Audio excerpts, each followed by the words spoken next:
The following is an exclusive presentation of WI Garden Media, the voice of Garden Talk Radio.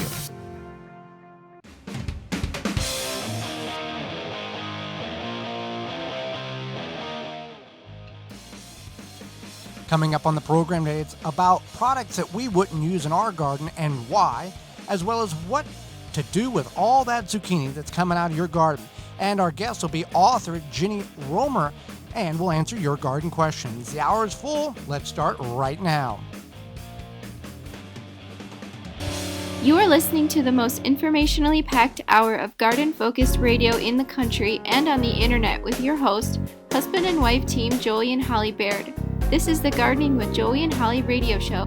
Welcome to the Gardening with Joey and Holly radio show. Happy you are with us today and allowing us to be part of your day for the next hour. I am your host, Joey Baird. Beside me is my wife, co-host, best friend, and gardening partner, Holly Baird.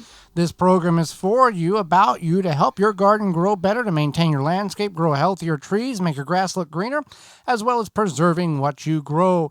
We thank you for listening to us, whether you're listening on one of the AM and FM 15 stations, terrestrial radio, that our show is being broadcasted on here in 2021 in the United States, through a radio app, through our parent website, the WisconsinVegetableGardener.com, under the Season 5 tab, as well as in-studio video replay and podcast. Thank you very much. There's a couple of ways in which you can partake and be part of the program.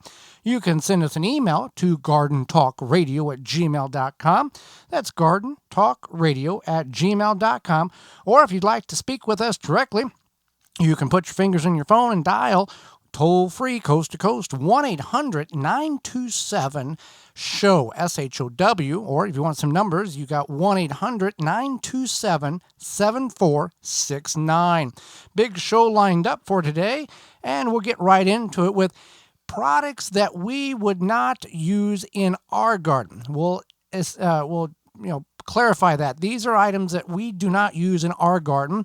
We'll try to avoid using the brand name, not because of any other reason, but we don't want to give them any publicity. Also, the disclaimer, so nobody can sue us, is these are things, again, we would not use in our garden, and the reasons why we choose not to use them in our garden. So with that being said, Holly, what is the first thing on the list of items that we would choose not to use in our garden? Yeah, so the first thing, and I think this is a major no-no for us, is glyphosate. And if you're not familiar with glyphosate, it's a very common weed killer. It kills everything. Non-selective. Non-selective. Which now, in defense, there are organic means of weed killing, like from natgreenproducts.com, that is non-selective as well. But this is a much more stronger potency of the non-selective, and this is what is used in the big ag industry on the genetically modified, the GMO corn, soybeans, other things. And what it is designed to do, it does it exactly as it is designed to do. Right. It works well for what it's designed to do. And, I mean, I know there's a time and place for it, for certain things. I'm not saying that it's not a thing. And it's not just the one company. Right. There's multiple companies. Right, so there's multiple companies that make glyphosate. But however, if you do use it, you want to use it properly and you want to use it sparingly. And I would just say use it with mindfulness. Like, could you use a different method or something? Because it's highly toxic. It kills everything in its path. And it clings to water molecules, which then go into the water runoff. And then, therefore, it can contribute to water pollution. So if you are looking for a weed killer, an organic means would be the best way to go. And again, natproducts.com, natgreenproducts.com is a company that sponsors the program that has a organic vinegar-based weed killer. Now, the next one is the name brand, but we have to use that in order for you to understand what it does. And before we get into the name, this is what many people will go to in order to kill Japanese beetles or other invasive insects. They will dust the plants with this powder, which is called Sevin, S-E-V-I-N, and we choose not to use that in our garden simply because... So this is a pesticide. Right. It's a common pesticide. In a powder form. In a powder form. and people feel it's a little bit safer than any other option. I'm not sure why they think this, but it's a common thing where you're like, well, I don't use this harsh thing, but I use 7. And it's like, it's just as harsh. Well, the story is told. We had Doug Oster, who is the host of The Organic Gardener, that this was back in the mid-'80s whenever he was using this product on his, I think he said his peas, and then he saw his kids run through and the cloud of powder chased after them. And this was before the internet. And he went to the library and started doing research, and he thought there's got to be a better way because this stuff is not good.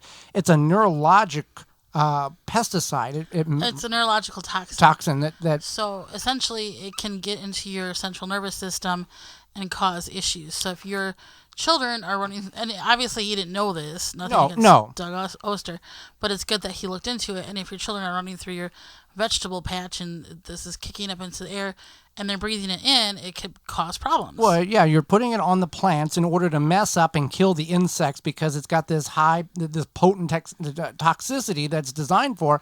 But even on a very small scale, you as the operator or the distributor of the product, you're ingesting to some level the powder as well. Right, and if you're a full-grown adult, it might not affect you. Depends on who you are and what your respiratory issues are, yes. Right, but that's something to keep in mind is like, even if you don't have kids and you got dogs or cats or whoever roams through your yard, that could be not good for them either. Well, and with the glyphosate, with the powder here, we have a neighbor who does a lot of flower gardening, and he has clients, and the clients pay him to do a certain job. And they want him to use a product that has glyphosate or this powder in it. And he says sometimes at the end of the day, he does not feel good at all because he's ingested, even with a respirator on. He has sucked his stuff in, it's got on his hands, and it's not good. He doesn't feel good. So that, it does have effects on you. Right. Even if you are the person applying it. Yes. So our next one is what we call the miracle stuff. Oh, y'all have used this. Green, yeah, the it's stuff. Got a green label, bottle, bag, whatever. It's also known as plant crack. Yes. Yes. And the application rate is, I think, on the back of the package, like every 7 or 14 days, something that you have to continue to feed your plants. You're feeding the plants. You're not, as in the organic world, practice of feeding the soil, which feeds the plant. This particular product, and many of the organic or the synthetic products do this, it feeds the plant. The whole purpose of gardening and building an ecosystem and building good soil is that the soil has the nutrient value that is required for the plant to uptake, that it feeds the plant. You don't have to do anything but feed the soil. Right. And that's how it works. Essentially, is the plant becomes dependent. It becomes dependent on that food. I guess you can call it food, whatever it is. I guess it is food. And then you're not okay, I get you don't necessarily always want to learn how to be a good gardener. Maybe you're like, this is my solution. But it may be all you have ever been taught or known. Hey, I always see this green, and every 7 days I do this, blah, blah, blah. You don't know any different because whenever you get the soil to feed the plant, it gets a little easier. Well, that's the thing is that I didn't work directly in a garden center. I worked for a vendor that I displayed the things that sold the garden center. And people would come in, they would buy their, flowers or whatever. And then they would say, oh, I have to get the miracle stuff because that's how my parents always did it. And it's like, well, that's fine. But maybe think about, even flowers, do you really need to feed your flowers like that? I don't know, but your vegetables, if you build your soil... It's a trained routine. It is a trained routine, but if you build your soil and you have your vegetables that are dependent on the soil, overall, it's going to be better for you, for the environment, for everybody. Next thing is weed fabric. Now, weed fabric, to a certain degree, in certain applications, does fairly well. If you get there's biodegradable weed fabric, there is synthetic, there is a whole different gamut there, and different woven tightness of the fabric, which prevents, supposedly it allows moisture in, prevents weeds from coming through. But you have got this listed as a little different, Holly, multiple layers of weed fabric. Right. So what happens is that a lot of people will put down one layer this spring, right? And then maybe not next spring, but the next spring after that, they're like, well, the weed fabric's kind of worn away, but they don't want to necessarily pull up the old stuff. Right. So they just clean the top off and Right. slap another layer on Yep. top of it. Okay. Yep. And then this becomes a thing where all of a sudden you have 3 or 4 layers of the weed fabric. Water is not able to penetrate through. Eventually it does block the weeds, but initially it might not. And then, so then you have this problem and you're basically like, why aren't my plants doing well? It's because they're just being choked out by weed fabric. Right. Cocoa mulch.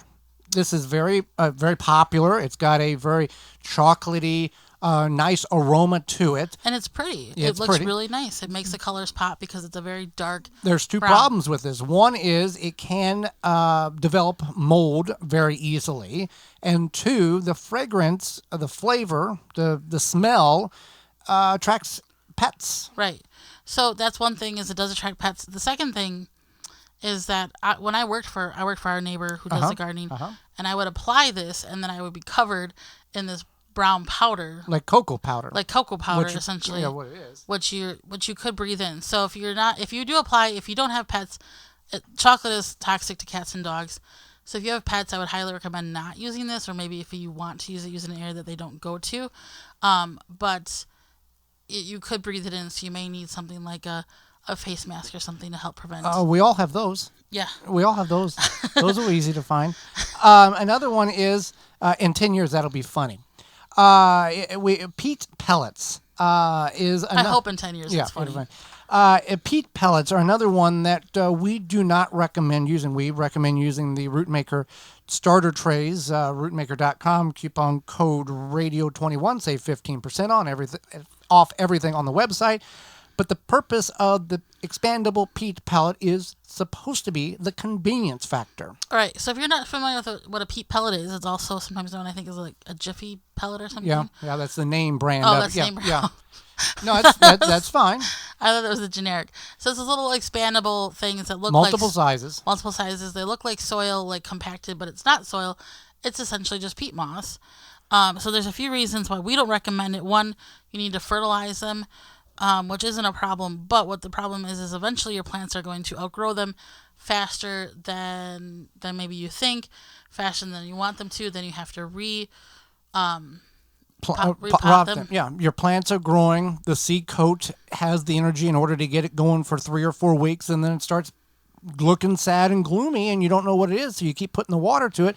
The problem is there's no nutrient value in that peat pellet, and then many people aren't aware of that, and they put a very sick plant in the ground, or deficient plant, nutrient lacking plant in the ground. It's a sad plant, and it's not the hardest way to get a good garden is to start with crummy plants. So we've done several videos on this in which you don't use the peat pellets. And the other problem with the peat pellets is there's this netting around the peat pellet which holds the material in it, the peat moss in it. And it is biodegradable. However, they don't tell you in what decade it biodegrades. Or century. Yeah. Yeah. We used these 10 years ago in the front yard garden. We can still find remnants of these the netting in the front yard garden 10 years later. So at some point it breaks down. I don't know what that point is, but I do know that if you're looking for seasonings, meat products, if you're a fisherman, hunter, rancher, or somewhere in between, and you're looking for products in order to go from animal to edible, Walton's Incorporated has all of that and a whole lot more. Yeah, Walton's Inc. They know that you care about where your food comes from, just like we do, so we can and preserve our fruits and vegetables. But what about the meat? So at Walton's Inc. you can find all the equipment, seasoning supplies to make sausage and jerky, and any other meat product your way. Do you want to make some delicious jerky? Walton's has meatgistics.com, an informational site to help you make the best finished product. Walton's even has a full line of their own meat grinders, mixers, and sausage stuffers to help you go from animal to edible. Walton's is everything but the meat. That's waltonsinc.com or meatgistics.com. And if you're not a butcher, there's a lot of products that you can use to get for your kitchen and cooking and barbecue. Well, hang out. Don't go anywhere. When we come back, we're going to answer that age-old question. What do I do with all this zucchini? We've got some ideals for you. You're listening to the Garden with Joey and Holly radio show. Got a question for Joey and Holly? Send it via email anytime to gardentalkradio@gmail.com. We here at the Gardening with Joey and Holly radio show Gardens understand that healthy soil is the key to a successful garden. We know that chemical fertilizer burns carbon out of the soil and kills the microbes needed for a healthy soil ecosystem. No worries. Chicken Soup for the Soil by Dr. Jim's will stimulate life into your soil, supplying all the nutrients most fertilizers neglect. Rather than force-feeding water-soluble chemical fertilizer, we suggest feeding the microbes a smorgasbord of 100% biodegradable nutrients that your plants can consume when they need them. The nutrients are readily available to maximize their genetic potential. Chicken Soup for the Soil will increase the quality of the fruit and vegetables you grow. Visit drjims.com. That's drjimz.com. Deer Defeat is an all-natural repellent to keep deer, rabbits, and groundhogs away from your precious plants. Deer Defeat protects your plants day and night, dries clear, and odorless. It will not clog your sprayer. Deer Defeat works for 30 days through rain, snow, and freeze. Safe, effective, and works on rabbits. Money-back guarantee. To purchase, go to deerdefeat.com and use code RADIO to save 10% on your order. Deer Defeat. It can't be beat. Rinse Kit, your hose on the go. Pressurized water at your fingertips. Without pumping or battery, simply fill from your spigot or sink on your way out to the garden, beach, or anywhere. Spray it, wash it, Rinse Kit. Now that your garden is in place, help your plants grow with Chapin's sprayers. Use our hose-in and handheld sprayers to feed your plants and control pests. Set up a fertilizer injector to water and feed at the same time. Cover large areas with a backpack or ATV sprayer. Chapin equipment is available at all major home improvement and hardware stores and online at www.chapinmfg.com. Chapin, cover more ground. Are you frustrated by how hard and dry your soil gets at this time of the year? You're not alone. The problem is that your soil has a high clay content. The clay shrinks and hardens as it dries, squeezing the air out of the soil. When soils are tight, roots are under stress and can no longer absorb water and nutrients easily. If you want to start improving your compacted clay soil, give Aerify Plus a try.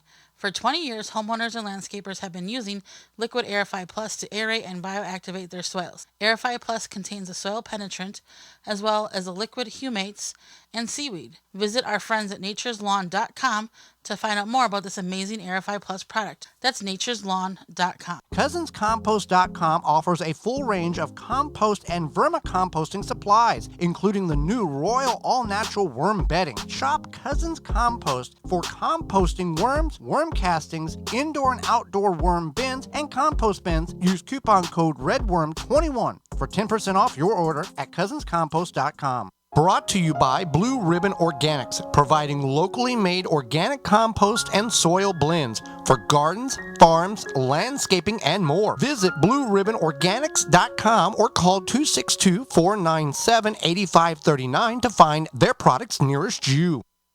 The Gardening with Joey and Holly radio show is brought to you by the following: Pro Plugger, Dripworks, Walton's Incorporated, Tree Diaper, Janie's Mill, Phylum Bioproducts, Chapin Manufacturing Incorporated, Nature's Lawn and Garden Incorporated, Deer Defeat, Dr. Jim's, Rootmaker. Find all sponsors at the WisconsinVegetableGardener.com and thank them for their support. Welcome back to the Garden with Joey and Holly radio show. Happy you're with us today and allowing us to be part of your world. Do you have problems with keeping your plants or trees or shrubs watered? Well, Tree Diaper is the product that can fix that issue. Yeah, Tree Diaper is a revolutionary watering system that slowly releases water on the base of any tree or plant as the soil dries. The Tree Diaper is filled with water from rain or when you water it and slowly releases water over 3 weeks every time it rains. Tree Diaper recharges. No pipes, hoses, or electricity needed. water your plants and trees, whether they're by the house, down the road, or on the back 40. It also works under mulch. Whether you're a first-time gardener or advanced, Tree Diaper will improve the way you water your plants. Made in the USA, you can find out all the sizes they have available at treediaper.com. That's treediaper.com. treediaper.com. Well, what many people have issue with this time of year, maybe it's the weeds, maybe it's not enough water, but always somewhere in the country, it's the problem with too much zucchini. Right, and then isn't there something where you put it in the certain towns tell people to lock their car doors because they'll find tell that I don't. So like smaller towns in the Midwest, people will they don't always lock their car doors at the store or whatever, and people will see this opportunity that they got some zucchini to just leave it in somebody's back seat. Open the door up, throw it in there, and run. Fun fact. Yes. Coming up August 8th is Sneak Zucchini on Your Neighbor's Porch Day. I don't know if that's a good thing to do with people not wanting people to come to their door for any reason nowadays. Well, you could just at your own risk. Well, how do they know who it's from? No, I mean just people are very private about people walking on their property now. Times more than ever. That's why you dress up in all black and you go at night. Oh, I was going to say you put it in a box and you mail it to them. Right, but then they'll know who it came from. Anyway, too much zucchini. People having problems with. We'll discuss the rest of that off the air. Too much zucchini. So, what are some options besides? Now, when I grew up, and Holly, you don't like this at all. We would take and we would cut it in about eighth of an inch, quarter-inch slivers. And roll it in egg, roll it in cornbread, and fry it in a pan in oil, and both sides until it became, cooked. And then you ate it. Cornmeal. Cornmeal. So you made like fried zucchini. Yes. That's gross. Okay. I don't like cornmeal. There's people yelling at the radio going, something's not right with you because they But I don't like cornmeal. No. So maybe if we tried it in flour. Okay. That'd be better. But anyway, so that's how I grew up with it. Well, maybe you should and then make yourself some. and then with zucchini bread, which is the first thing on our list. And this seems obvious, but there's a lot of different recipes out there. So you could try something different. Maybe you want to add some chocolate. There's chocolate zucchini bread.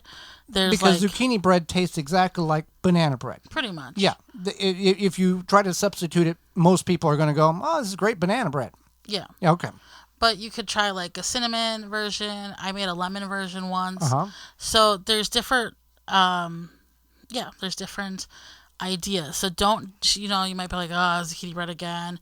You could try something else. Well, something that I didn't care much for was we put zucchini in some type of roast, and it did not do very well in the taste factor. You and I did this? Yes, in the crock pot. I don't remember that. It was so bad you forgot about it. Was it mushy? Yes, it was very mushy. It probably would get mushy in a crock pot. Now, zucchini is kind of whatever flavor you give it, it will absorb. It's kind of like the mushroom of the vegetable world. It will absorb flavor. And that's how I relate it to being. I remember one time, probably about 10 years ago, I made this zucchini soup, and I made a lot of it, and I gave it to my sister. Uh-huh. But my sister really, really loves vegetables. Uh-huh. Really loves vegetables. She thought it was delicious. So zucchini bread is obviously chop and freeze zucchini. I guess if you do it right, it won't get mushy when it thaws, or how does that? No, so this is like you chop it, like you pulse it in the food processor. Okay. I can't think of the word for that. Shred it. Shred it. Yeah, you shred it. And then, so you're not taking slivers and flash freezing it and then putting it. Okay. So it will get mushy, but you can do things with it. Like some people add it to smoothies as opposed to like adding spinach or kale or whatever. Otherwise, some people will add it to like chili because you don't necessarily taste it, or soups and stuff. You don't want to like do a whole bag of it, but you just like break off a chunk, put it in there, and then you have some extra fiber and whatnot. What people make noodles out of the zucchini as well. Yeah, they make zoodles. Zoodles, yeah. Mm-hmm. And you don't have to get like a fancy spiralizer. You can just take your vegetable peeler and just kind of peel strips off. Yeah, strips, yeah. Another thing is soup, which we talked about. Your sister likes soup, the zucchini soup. You didn't care much for it. I don't remember that. Probably a good thing I didn't remember that. I think it just had a lot of zucchini, and it got mushy and weird. Try new recipes. Yeah, I would say try a new recipe. I don't know. I guess we call these baked zucchini boats. That's when you put the meat in them and stuff. Right. What do you call those? Yeah, that's basically what it is. What you'll do is you will take and cut the center out of. You'll dig the seeds out of the zucchini, so you have like a canoe shape, and then you will fill that with cheese and sausage, and you'll pre-cook the sausage, your cheese, your bacon, whatever you want in it, and then you'll put everything in the oven for a specific time to soften that zucchini, and then you can consume the whole thing. Yeah, it's good. And there's really no wrong way to do it. No, usually you just put like sauteed Italian sausage and cheese and whatnot, and it's good. But yeah. And you can do this with the traditional green zucchini or the crookneck zucchini or the yellow zucchini. There's no zucchini that won't work for this application. You could even do it with butternut squash. Yes, but I would say the butternut squash for a better recipe. Right. All right, so this is your favorite, is the mock zucchini apple pie. Yeah, we went to a farmer's stand many, many years ago, and when I say many, it was like 7.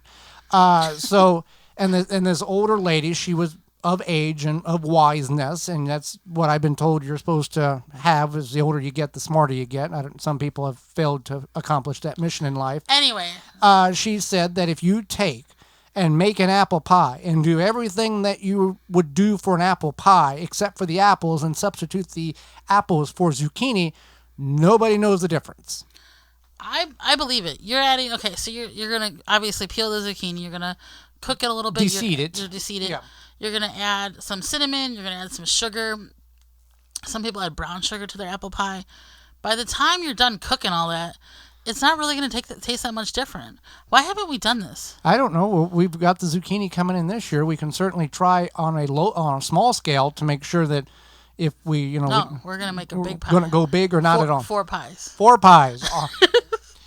I don't know. I think it'll be good. And I think this would be better with regular, what I define as regular store-bought size zucchini, rather than if you find a massive, bat size 40-pound zucchini that you forgot about. I don't know if it would have the same properties and the same tenderness. That big, large zucchini, relish can be made out of it.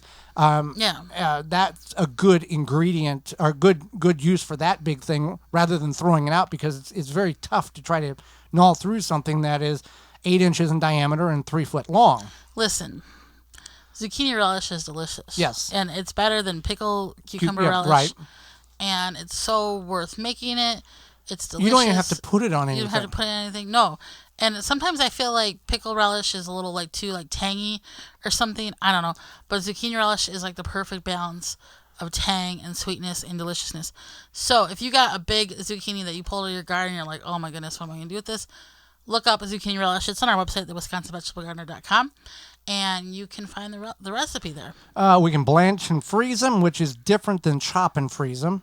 You would just slice it, blanch it, freeze it, and then you would at that point, when you thaw it or whatever, bring it's it out of the going to freezer. kind of be like... It's going to get a little mushier, but it'll be like the green beans, kind of. Right. It's going to hold a little size of it. Zucchini pickles. We tried this. Wasn't the most wonderful thing, but it wasn't terrible.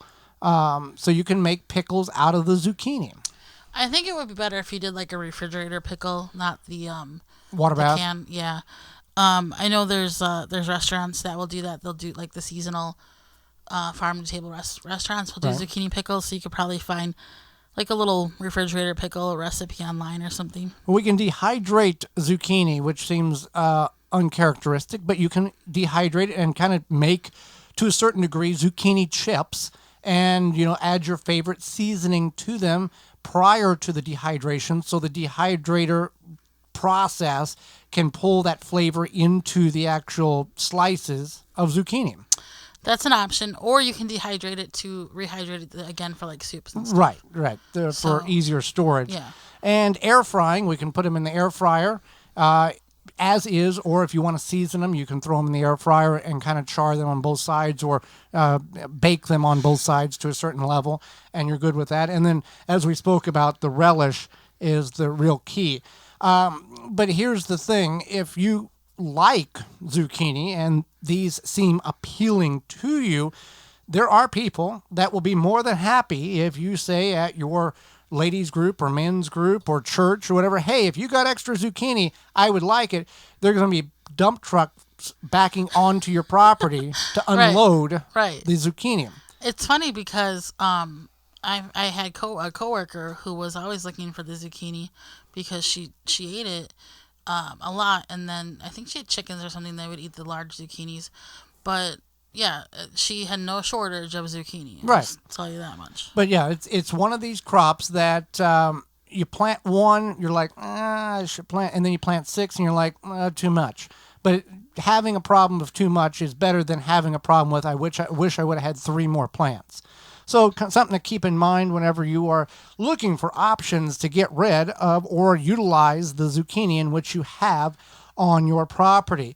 Well, another problem that you may have on your property, zucchini loves the hot summer sun and moisture, but also Japanese beetles like warm sun and a very foliage-filled garden, and they're wreaking havoc on your gardens right now. If you're looking to successfully control beetles without damaging the environment, look no further than Beetle Gone from Phylum Bioproducts. Derived from a naturally occurring soil bacteria, Beetle Gone is the only organic solution that successfully controls beetle invaders. Just mix the powder with water and spray it on your plants. Once ingested, the targeted pests will stop feeding and die. And since it's an organic BT product, you know it's a great choice to use on your fruits and veggies in addition to your ornamental flowers and trees. Not only does Beetle Gone work, but the best part about it, the product, it is safe to be used around your beneficial insects such as ladybugs, butterflies, and bees, and has 0 water toxicity. That's Beetle Gone from PhylumBioproducts.com, PhylLOM bioproducts.com. Well, when we come back, sustainable expert Jennie Romer will be with us. You're listening to the Garden with Joe and Holly radio show, a program to help your garden grow better. Have a garden question? Give Joey and Holly a call now or anytime 24/7. Just dial 1-800-927-SHOW. If you can't get through, leave a message and they will call you back. Call now 1-800-927-SHOW. Pomona's Universal Pectin is a high-quality pectin that gels reliably with low amounts of any sweetener. If you're trying to reduce the amount of sugar in your diet, you'll love Pomona's Universal Pectin. Now you can make healthy homemade jams and jellies sweetened to your taste. You can use sugar or honey to sweeten. Pomona's Universal Pectin keeps indefinitely when stored in an airtight container. Easy to use, versatile, and comes with directions and recipes in every box.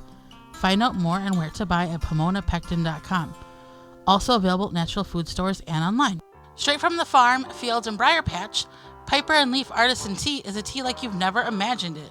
Get our award-winning tea delivered right to your front door and become part of the Piper and Leaf family. Free shipping over $75 at piperandleaf.com. Soul Brew Kombucha is founded and handcrafted in Milwaukee, 100% organic, formulated for ultimate health and enjoyment. Find out the benefits of drinking kombucha and where to purchase at mysoulbrew.com or find them on Facebook at mysoulbrew. The number one key to healthy, productive plants are the roots. Starting from seed to full-grown plants, rootmaker.com has the answer. From seed starting trays with an innovative design that air prunes the roots, creating a fabulous root system, never again will you have root-bound plants, to multiple gallon grow bag sizes to raised beds. Rootmaker.com has your grow needs covered. Visit rootmaker.com. Use coupon code RADIO21 and get 15% off your entire order.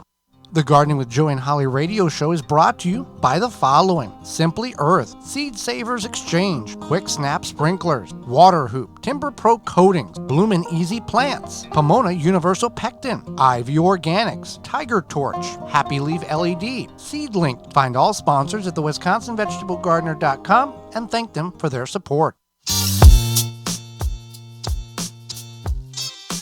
Welcome back to the Garden with Joy and Holly radio show. Jennie Romer moments away, but first, you got Japanese beetles flying around. Rescue has a product that can help you fight that battle. Yeah, Japanese beetle traps, when used properly, draw beetles away from your plants and trees. The trick is to hang them 30 feet from your plants you want to protect. That way, you lure the beetles away from the areas that you don't want them. Here, beetle. and where they can cause damage, and you trap them. Rescue Japanese beetle traps are the only traps with a controlled release lure that lasts the entire beetle season. Their extra large bag is welded directly to the trap and stays put even when it's full of beetles. And the Rescue Japanese Beetle Trap is the only trap with a reusable bag that opens and closes. So if beetle season is a big season, you can go ahead, open the bag empty, and keep trapping beetles with the same trap. You can find all Rescue products at rescue.com and are made in the USA. Holly, let's go to the hotline and bring in our guest for this week. Jennie Romer is a lawyer, a sustainability expert, and author of Can I Recycle This? Jennie has more than a decade of experience as an attorney and sustainability consultant fighting for effective legislation on waste reduction and single-use plastics. Welcome to the program, Jennie. Thanks so much for having me. Well, we thank you for taking time out of your day, not only to educate, and I think we're all going to get educated, Holly and myself, but all of our listeners across the country. And we'll start with this. What is a sustainable expert? Well, a sustainability expert is someone who is specialized in issues relating to the environment, specifically avoidance of the depletion of natural resources and maintaining an ecological balance. And that can mean a lot of things because there are a lot of parts to sustainability, but my focus is on reducing plastic pollution, and I'm an expert in laws aimed at reducing plastic, particularly plastics in the ocean. And I'm a legal associate at the Surfrider Foundation's Plastic Pollution Initiative. That's a nonprofit started by surfers to protect the ocean, including keeping plastic out. So, in a nutshell, you try to create laws or work with companies to minimize the amount of one-use plastics that they produce? Right. Okay. And other packaging, but mostly plastic. Okay, so we all know single-use plastics are quote-unquote bad, or we should all know that. But why are they so bad, aside from the fact of the waste they produce? Why are they so bad? So at my job at Surfrider, we look at plastic pollution through the lens of ocean protection, keeping plastic out of the ocean.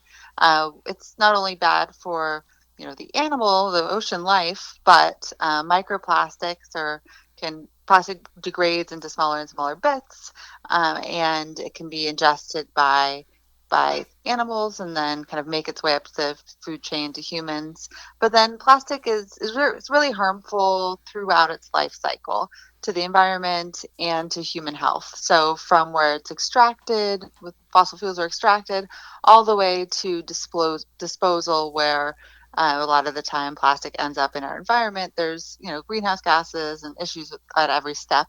And only 9% of plastic ever produced has been recycled. And a lot of it really wasn't recyclable in the first place. So there are a whole lot of issues with plastic. And if we don't do anything about it, if we kind of keep going how we're going now, by 2050, there's expected to be more plastic in the ocean than fish by weight if we don't make major changes. So that's a big deal. Now, like you said, not all plastic is recyclable, and only 9% of all plastic has ever been recycled. Does that have something to do with how it was manufactured? Because we know there's 1s, 2, 3s, up to 7s on the little triangle on the plastic.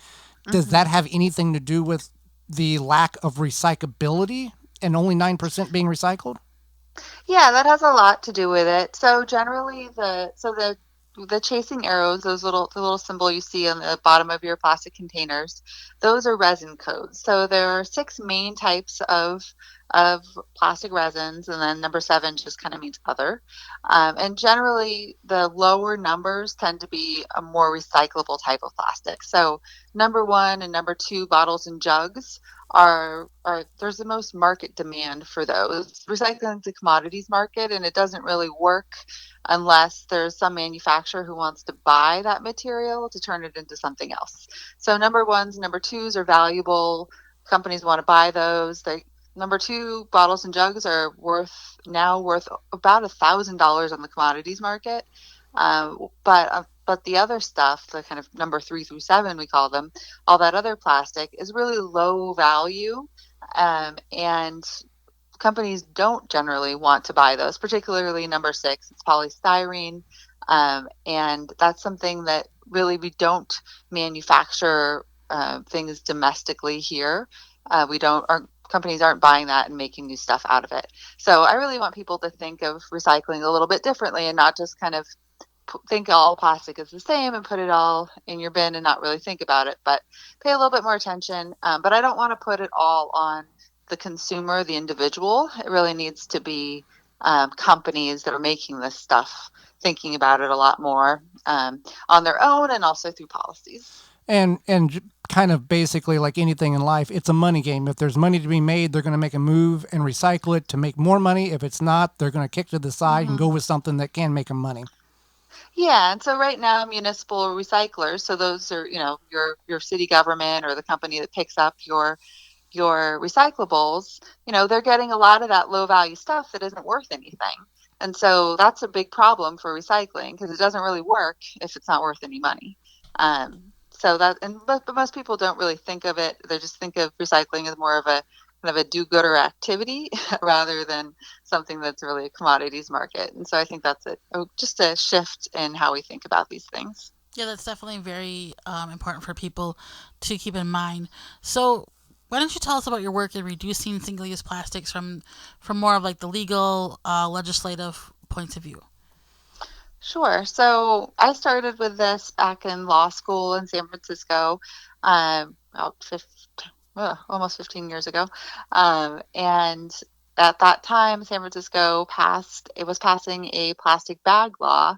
And I wrote a law journal article about it. And it turned out that the plastics industry started spending a whole lot of money going to each individual city or town that was going forward with the plastic bag law and threatening to sue. So I started following that pretty closely, and I created a website about it. And I decided that I wanted to be the national expert in plastic bag legislation. And I didn't have much competition, so I eventually became the expert in plastic bag laws and kind of figured out what works and what doesn't. The plastics industry started suing, and so I figured out, how to make all these laws better, more effective, to make sure that we're really making something that's better for the environment and avoiding those lawsuits.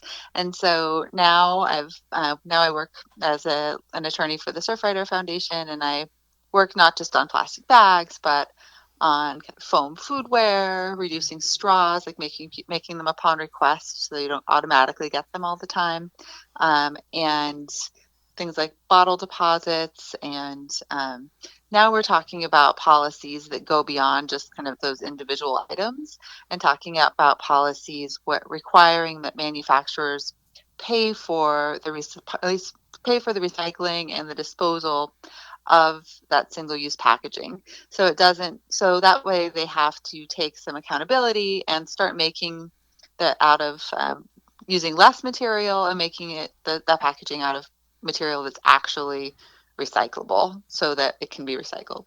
Yeah, and how receptive are these companies if they think that they're going to have to pay on the back side? Are they willing to look at other more biodegradable, natural means of making product? Yeah, so the companies are definitely starting to come to, the negotiating table now. This is something that, a couple years ago, no one was really talking about very much in the US, but it's something this is something that's going forward in Europe and in parts of Canada and Asia. But just in the last couple of years, it's been something that's been moving forward. And now companies are starting to talk about, exactly what they feel they would be responsible for. They're more likely to make kind of voluntary commitments and stuff like that.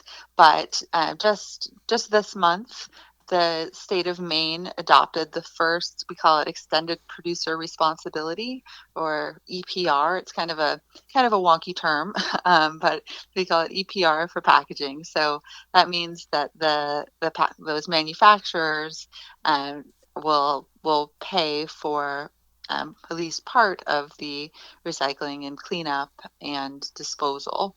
And so Maine is the first state to adopt this. We'll probably see quite a few other states do it. So that's a pretty big deal, and shifting that, because really our municipal recyclers that are handling all this stuff are losing a lot of money. And so a lot of the push is coming from environmentalists, but it's also coming from our local governments that say, hey, this is not fair that we are having to, instead of making money from selling our recyclables, or having to pay to send all of this to landfill because it's not valuable. So that's a big deal, and it's something we're going to probably hear a whole lot more about soon. Fantastic. So we were talking with Jennie Romer. She's a lawyer, sustainability expert, and author of Can I Recycle This? So your book is Can I Recycle This? Please tell us, our listeners, more about it and why they should check it out. Sure. So I guess the first thing I should say is this is an illustrated book. So, I'm talking here a lot about policy, but the book itself is really just explains how our recycling system works after you put things into your recycling bin, what happens next, how is it sorted, and I go through and the commodities market, and I go through 60 different items. And like I said, it's an illustrated book. They're beautiful watercolor illustrations, so it's something you can just kind of pick up and take a look at a few pages. You don't have to, sit down and read the whole thing straight through. So I encourage people to pick it up. Well, we know recycling, as we've talked about, isn't great as people think it can be. Tell us some recycling truths that may be surprising to us. Sure. So I always tell people to follow the kind of old mantra of reduce, reuse, recycle. So don't think of recycling as the first thing to do. Try reducing or reusing first. But I think the main thing with recycling, the truth is that, like I said, it's a commodities market. And so some things are very valuable, and those are the ones that are going to be consistently very likely to be recycled into something else. So something like an aluminum can, or or cardboard. Those are things that consistently have a market. And so looking at it that way of like, oh, is this a valuable thing versus something like, a party cup, or a straw.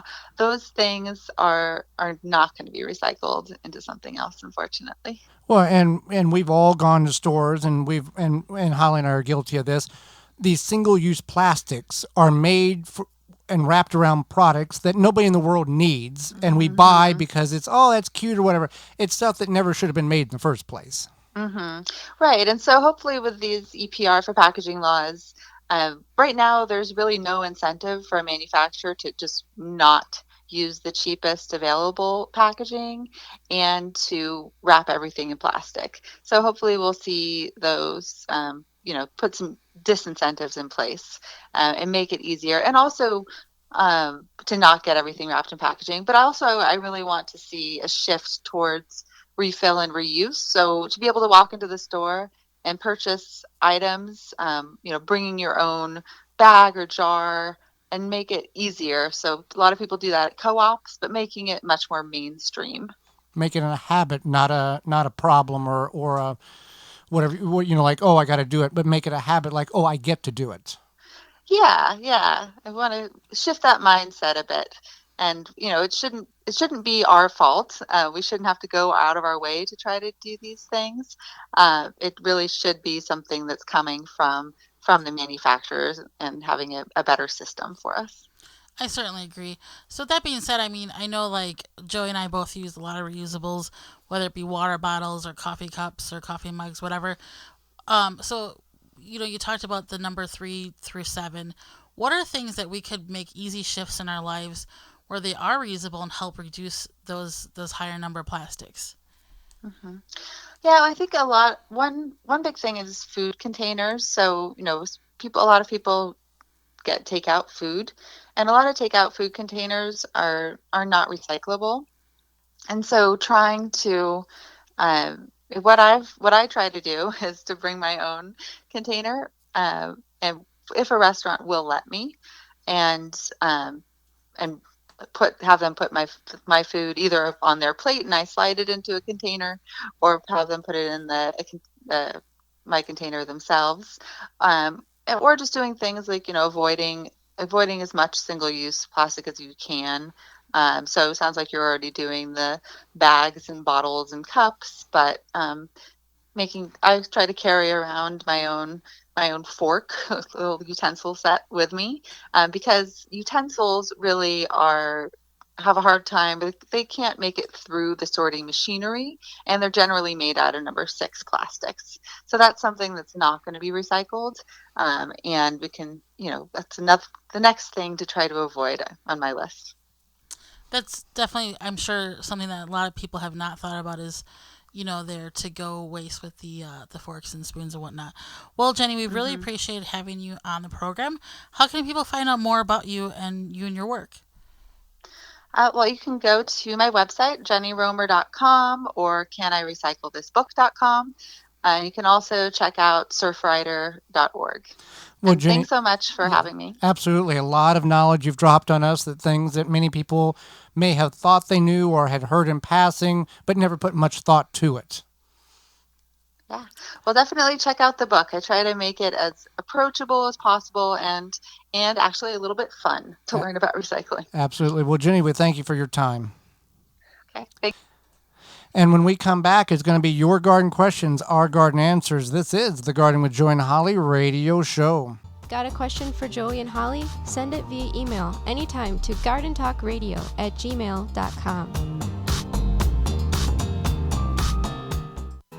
Protect your plants against damage with a 3-in-1 plant guard and special blend fertilizer. Visit ivorganics.com. Tired of dealing with bugs but don't want to use harmful chemicals to repel them? Naturally Green No More Bugs is all natural and plant-based. No more chemical bug repellent. Use it around your home and on you, indoors and out. DEET-free and will not stain. Repels mosquitoes, ticks, fleas, roaches, ants, flies, and more. No More Bugs is the answer to what is bugging you. Stop using harmful chemicals and use what is safe for you, your family, pets, and the environment. For more information, visit natgreenproducts.com. natgreenproducts.com. Have essential oils always confused you like they did me? Take out some of the guesswork with Simply Earth. The Simply Earth Essential Oil Recipe Box will help you gain confidence and clarity in using essential oils to help make your home toxin-free. Here's how it works. You receive the recipe box with 4 pure essential oils, 6 recipe cards, and extras. Then you learn how to use your essential oils while making the recipes created by certified aromatherapists. Clear and concise step-by-step directions. Save money and detoxify your life. I got to make fun products that will detoxify my home while also learning safe ways to use my essential oils. The best part is these oils don't break my budget. Simply Earth's essential oils are 100% pure and come from the best farms from all over the world. Using essential oils to support your wellness doesn't have to be overwhelming. My home is one step closer to being toxin-free because I made the wax melts and more with the Simply Earth Essential Oil Recipe Box. Visit simplyearth.com to find your recipe box and more. Hello, I'm Joey Baird from the Gardening with Joy and Holly radio show. If you're looking for merchandise for the program, you can go to thatismyshirt.com and get shirts with our logos on it.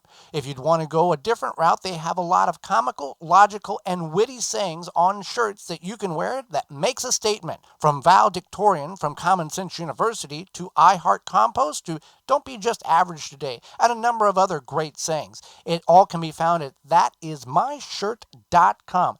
Thatismyshirt.com. Sizes from small to 5 extra large and multiple colors per shirt to choose from. Thatismyshirt.com. You move your lawn sprinklers all over the yard, but you always end up putting them in the same spots. Why not just bury them there? Out of sight, always ready to use, pre-adjusted to water the precise areas you want. Quick Snap Sprinklers makes it easy. In-ground sprinklers without the hassle or expense of laying pipe. Put the sprinklers anywhere in your lawn or garden. Snap on a hose to supply the water. Water on, it pops up. Water off, it drops below ground. You can mow right over it. You can have a buried sprinkler system up and running in just minutes. Each Quick Snap saves thousands of dollars. They install in minutes and operate for years. Visit quicksnapsprinkler.com. The Gardening with Joy and Holly radio show is brought to you by the following: Blue Ribbon Organics, Naturally Green Products, Ironwood Tool Company, Easy Step Products, Rinse Kit, Soul Brew Kombucha, Wild Delight, Rykon Vitova, Chip Drop, BaleBuster.com. Find all sponsors at the WisconsinVegetableGardener.com and thank them for their support. Welcome back to the Garden with Joy and Holly radio show. Time for your questions, our answers. If you got a question, you can certainly send that over to us toll free. If you want to give us a call, toll free, coast to coast, 1-800-927-7469. That's 1-800-927-SHOW, S-H-O-W. Or if you'd much rather send us an email, certainly can do that. GardenTalkRadio@gmail.com is that address. If you've got a specific problem in regards to what do you think this is, send us a couple of pictures. Makes the identification and the diagnosis much easier. So, Holly, we got a couple of questions. Let's see what we can get through the top of the hour. Yeah. So Alona writes in and says, I have green balls like fruit hanging on some of my potato plants. What are these and what do I do with them? These are true seed potatoes, seeds, true potato seeds. Do not eat them. They are highly toxic. It's a form of protection towards the plant to keep animals away. There are true seeds in there. There are people that do save those seeds and grow potatoes from true seed. However, the tuber is a much easier means of growing potatoes the next year. But you can experiment with that. That certainly is something that is unique. Not all varieties produce that. But if you see it, not a problem. Don't worry about it. Just don't eat them.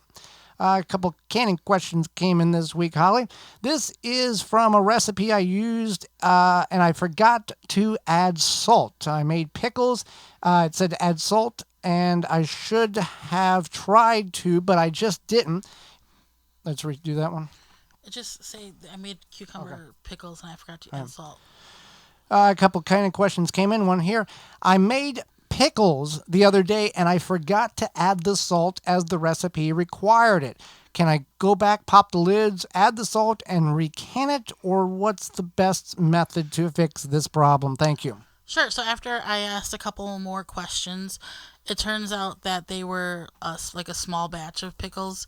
And so I had suggested to just open them up, add the salt, kind of shake it, and then put it in your fridge, let it sit there for a little bit. And then after 90 days, you can consume them within like 90 days.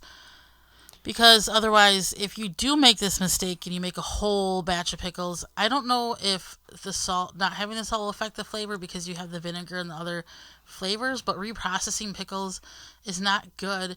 Not because of a safety standpoint, but because they're going to get mushy fast. You're going to have pickle soup. Yeah, it's going to be gross. So just make sure you're following, I'm sure we've all forgot stuff in recipes, but just make sure you're following the recipe and adding all the things. All right, next canning question. I'm fairly new to canning, and I'm not sure why the canning jars turned out this way. I've lost a lot of liquid. I pressure canned them, and I got the recipe off a video online. Is it safe for me to consume this stew, and why did I lose so much liquid? Okay, so this is another one. I had to ask more questions, and she really wanted me to tell her that she could consume it, and I wasn't going to say that because I don't know where her recipe came from. I don't know any of that. I mean, I guess it came off the internet. I advised her that some liquid loss is normal, yes, and the thing is that it's a process. So when you are pressure canning, you want to let the jar sit at zero pressure for about 10-20 minutes. And then that prevents a lot of liquid loss. And the same thing with water bath canning. You want to let those jars sit there for about 5 minutes. Prevents a lot of liquid loss. As far as being safe. And real quick, the liquid loss is not due because you didn't crank the lid tight enough. No, it's like it's kind of, I don't know if it's quite like an evaporation thing. It's like a science thing. Okay. Yeah. But you don't want to crank the lids tight anyway. No, and it happens a lot more in pressure canning than water bath canning. However, I did advise her that I only use recipes such from like ball canning, Better Homes and Gardens, University Extensions, and the National Center for Home Food Preservation. And then, so you want to, just because somebody on YouTube is like, this is my recipe, this is how I made the stew, it doesn't mean it's safe, and I wasn't going to tell her that. Well, on our parent website, the WisconsinVegetableGardener.com, we have 4952 canning what you grow recipes. We put the recipe in the show notes of the YouTube video. However, that doesn't mean you should go by gospel. Yeah, we tell you where we got the recipe from, but go look for that recipe to confirm that what is there matches up. Right, and that's the thing is that, there's been this boom in canning, and I know people aren't canning safely. And if you come there's pages on YouTube called Rebel Canners. That's different. Yeah, it's different. That's different. I'm talking about any Joe Schmo on the street who's like, I'm gonna start canning now. Oh, I found this YouTube video. This is my recipe. No. And if you come to my Facebook page and you ask me this question, like, is this safe? I'm absolutely not going to tell you that unless you say, I got this recipe from the National Center for Home Food Preservation website or my local university extension, or I took a class with a master canner. Then I would tell you it's safe. But I'm not going to tell you that Uncle Sam with the YouTube channel, Canning Beef Stew, is safe, because I don't know. So with that, we are out of time, and we thank you for yours. Did you miss any portion of the program today or want to revisit it? You can do that by going to that parent website of ours, the WisconsinVegetableGardener.com, checking out the videos and past shows under the Season 5 and 2, 3, and 4 tabs. Or you can send us an email at gardentalkradio@gmail.com, and we will send you the link to this program. Tune in next week on the program, when we will be talking about trap plants, and we'll walk through the safe way to water bath can. Our guest will be garden expert Shirley Boveshow, and we'll answer your garden questions. So until next week, for Holly Baird, I'm Joy Baird, and we will see you in the garden.